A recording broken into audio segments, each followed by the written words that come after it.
Item ಯಾವುದೇ ಇರಲಿ try ಮಾಡಿ ಆಚಿ ಚಿಕನ್ ಮಸಾಲಾ.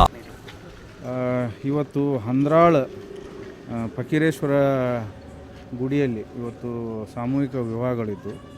ಸೊ ಆ ಪ್ರಯುಕ್ತ ಒಬ್ಬರು ಉದಯ್ ಕುಮಾರ್ ಮತ್ತು ಮೀನಾಕ್ಷಿ, ಉದಯ್ ಕುಮಾರ್ ಅವ್ರ ತಮ್ಮಂದು ಕೂಡ ಅಲ್ಲಿ ಒಂದು ಮದುವೆ ಕಾರ್ಯಕ್ರಮ ಇತ್ತು. ಸೊ ಈ ಉದಯ್ ಕುಮಾರ್ ಮತ್ತು ಮೀನಾಕ್ಷಿ ಅವರು 1 ವರ್ಷ ಹಿಂದೆ ಮದುವೆ ಆಗಿದ್ದಾರೆ. ಸೊ ಆ ಪ್ರಯುಕ್ತ ಮೀನಾಕ್ಷಿ ಅವ್ರ ಅಣ್ಣ ಮಂಜುನಾಥ್ ಹಳ್ಳಿಗುಡಿ ಅಂಥೇಳಿ ಇವರು ಅವರಿಗೆ ಕೊಡ್ಲಿ ತೊಗೊಂಡು ತಲೆಗೆ ಮತ್ತು ಶೋಲ್ಡರ್ಗೆ ಕೈಗೆ ಹಲ್ಲೆ ಮಾಡಿದ್ದಾರೆ. ಸೊ ಆ ಪ್ರಯುಕ್ತ ನಮ್ಮ PS ಅವರು ಅಲ್ಲೇ ಇದ್ದಂಥವರು ಇಮಿಡಿಯೇಟಾಗಿ ಅವರಿಗೆ ಅಟೆಂಡ್ ಮಾಡಿಬಿಟ್ಟು ಅವರಿಗೆ ಅಲ್ಲಿ ಪ್ರಾಥಮಿಕ ಚಿಕಿತ್ಸೆ ಕೊಡಿಸಿ ವೆಹಿಕಲಲ್ಲಿ ಇಲ್ಲಿ ಸರ್ಕಾರಿ ಆಸ್ಪತ್ರೆಗೆ ಕೊಪ್ಪಳಿಗೆ ಶಿಫ್ಟ್ ಮಾಡಿದ್ದಾರೆ. ನಾನು ಅವ್ರಿಗೆ ಮಾತಾಡಿದ್ದೀನಿ, ಇಬ್ಬರಿಗೂ ಉದಯ್ ಕುಮಾರ್ ಮತ್ತು ಮೀನಾಕ್ಷಿ ಅವ್ರಿಗೆ ಮಾತಾಡಿದ್ದೀನಿ. ಈ ಸದ್ಯ ಸ್ಟೇಬಲ್ ಆಗಿದ್ದಾರೆ. ಅವ್ರು ಏನು ಕಂಪ್ಲೇಂಟ್ ಕೊಡ್ತಾರೆ ಅದ್ರ ಮೇಲೆ ನಾವು ಕಂಪ್ಲೇಂಟ್ ರಿಜಿಸ್ಟರ್ ಮಾಡ್ತೀವಿ.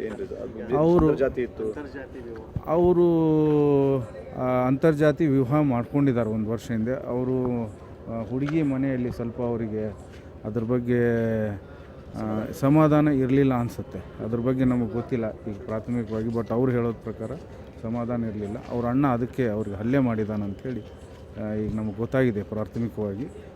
ಅವನು ಆಲ್ರೆಡಿ ನಮ್ಮ ಹತ್ರ ಸೆಕ್ಯೂರ್ ಆಗಿದ್ದಾನೆ. ಮಂಜುನಾಥ್ ಅನ್ನೋನು ಆಲ್ರೆಡಿ ನಮ್ಮ ಹತ್ರ ಸಿಕ್ಕಿದ್ದಾನೆ, ಸೆಕ್ಯೂರ್ ಆಗಿದ್ದಾನೆ. ಸೊ ಇವ್ರು ಏನು ಕಂಪ್ಲೇಂಟ್ ಕೊಡ್ತಾರೆ ಅದರ ಪ್ರಯುಕ್ತ ನಾವು ಮುಂದಿಂದು ರಿಜಿಸ್ಟರ್ ಮಾಡಿಕೊಂಡು ಅವರಿಗೆ ಅದು ಮೆಡಿಕಲ್ ಅವ್ರು ನಮ್ಗೆ ಕನ್ಫರ್ಮ್ ಮಾಡಬೇಕು. ಬಟ್ ಕೇಳಿದ್ದೀನಿ ಪ್ರಾಥಮಿಕ ಅವ್ರು ಕ್ಯಾರಿ ಇದ್ದಾನೆ ಅಂತೇಳಿ ಹಸ್ಬೆಂಡ್ ಅವ್ರು ಕೂಡ ಹೇಳಿದ್ದಾರೆ. ಶಿ ವಾಸ್ ಕ್ಯಾರಿಂಗ್ ಅಂಥೇಳಿ ಅರೌಂಡು ಎಷ್ಟು ತಿಂಗಳಂತ ಗೊತ್ತಿಲ್ಲ, ಬಟ್ ಅವರು ಕ್ಯಾರಿಂಗ್ ಇದ್ದಾರೆ ಅಂಥೇಳಿ, ಪ್ರೆಗ್ನೆಂಟ್ ಇದ್ದಾರೆ ಅಂತ ಹೇಳಿದ್ದಾರೆ. ಇವರು 1 ವರ್ಷದಿಂದ ಊರಲ್ಲಿಲ್ಲ, ಬೆಂಗಳೂರಲ್ಲಿ ಕೆಲಸ ಮಾಡ್ತಾರೆ, ಅಲ್ಲೇ ಸೆಟ್ಲ್ ಆಗಿದ್ದಾರೆ. ಸೊ ಮುಂಚೆನೂ ಒಂದು ಸಲ ಬಂದು ಹೋಗಿದ್ದಾರಂತೆ, ಗವಿಮಠ ಜಾತ್ರೆ ಕೂಡ ಬಂದು ಹೋಗಿದ್ದಾರಂತ. ಆ ಟೈಮಲ್ಲಿ ಏನು ಸಮಸ್ಯೆ ಆಗಿಲ್ಲ. ಈಗ ಅವ್ರ ತಮ್ಮಂದು ಮದುವೆ ಇದೆ ಅಂಥೇಳಿ ಬಂದಿದ್ದಾರೆ. 2 ದಿನ ಆಯಿತು ಬಂದೆ. ಸೊ ಆ ಟೈಮಲ್ಲಿ ಏಕಾಏಕಿ ಹಿಂದೆಯಿಂದ ಬಂದು ಹಲ್ಲೆ ಮಾಡಿದ್ದಾರೆ. ಸೊ ಗೊತ್ತಾಗಿಲ್ಲ. ಆಲ್ರೆಡಿ ಅದ್ರ ಬಗ್ಗೆ ನಮ್ಮ ಗಮನಕ್ಕೆ ಬಂದಿಲ್ಲ. ಈಗ ಪೊಲೀಸರು ಬಂದಿರೋದು, ವಾರ್ನ್ ಮಾಡಿರೋದು. ಬಟ್ ಅದ್ರ ಬಗ್ಗೆ ಏನೋ ಇರಲಿ, ಈ ಸದ್ಯಕ್ಕೆ ಅವ್ನು ಸೆಕ್ಯೂರ್ ಆಗಿದ್ದಾನೆ, ಮುಂದಿನ ತನಿಖೆ ಮಾಡ್ತಾರೆ. ಈ ಸದ್ಯ ಸ್ಟೇಬಲ್ ಆಗಿದ್ದಾರೆ. ಅದ್ರ ಬಗ್ಗೆ ಮೆಡಿಕಲ್ ಅವರು ಮುಂದೆ ಅದು ಏನು ಮಾಡಬೇಕಂತ ಹೇಳಿ ತಗೋತಾರೆ. Presently she appear stable. ಅದು ಮುಂದಿಂದು ರೆಫರೆನ್ಸ್ ಅವ್ರು ಡಾಕ್ಟರ್ಸ್ ಅನ್ನೋದು ಅದು ಡಿಟೇಲ್ ಮೆಡಿಕಲ್ ಡಾಕ್ಟರ್ಸ್ ಹೇಳ್ತಾರೆ. But presently appear stable. Thank you.